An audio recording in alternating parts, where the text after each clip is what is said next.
My name is Athena Porter. I am from Leon, Iowa, and I was diagnosed with stage 1A2 cervical cancer, and this is my survivor story.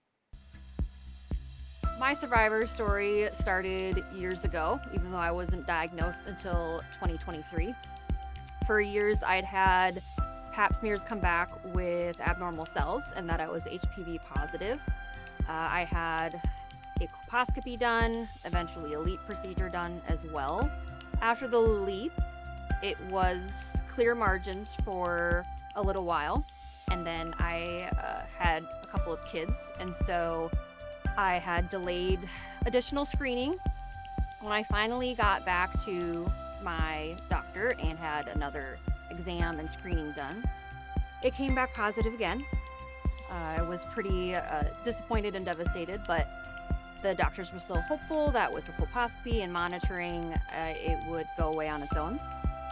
So we did that.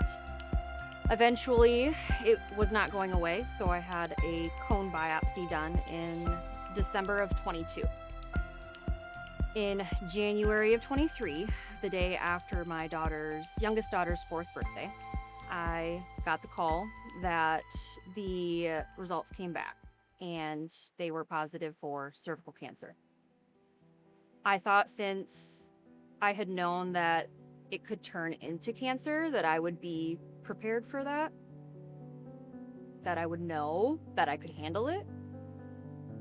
When I got that call, I was absolutely devastated. I was in my office. I had to shut the door. I cried my eyes out.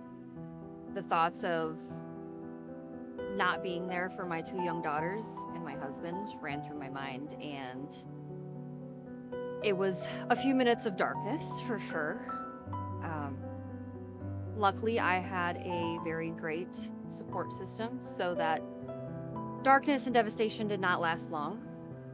So I met with my doctors, my husband came with me, and we talked through treatment plan.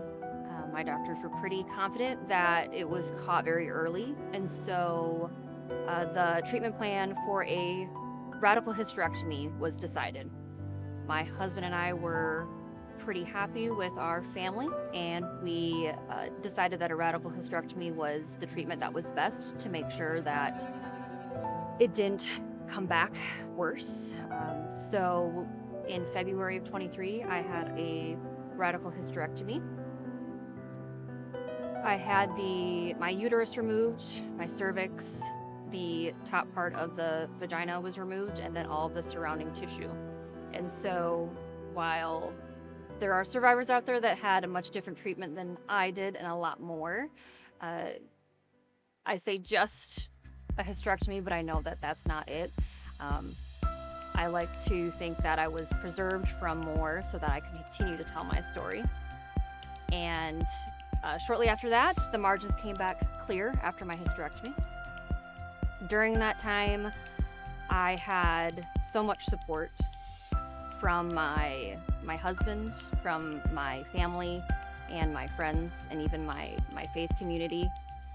During that time, I relied on the strength of my faith. From God alone was the only reason that I had strength to continue going.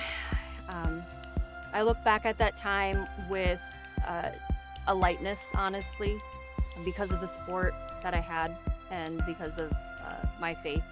I was able to get through that journey. After that, I wanted to see if there was any other women out there that had gone through what I had gone through. I wanted to know what kind of side effects I would deal with after a hysterectomy like that. And I eventually stumbled upon Cervivor, and my advocacy life has been so different since. And finding Cervivor, I've been able to find other women that are just so passionate about the cervical cancer space, about preventing cervical cancer, and getting to know other survivors that have gone through what I've gone through has been life-changing for me. And so being invited to Survivor School, I'm so excited to continue to grow my advocacy and learn, and to be able to reach my communities that are around me, and hopefully continue to prevent cervical cancer from happening, and also providing support to people who are going through it. For someone who is just diagnosed, I would want to tell them that they're not alone. A lot of survivors say that, but the gravity of not being alone is so important. It can feel like what you're going through is your own personal, just terrible journey, but you have others around you that can walk you through it any step of the way.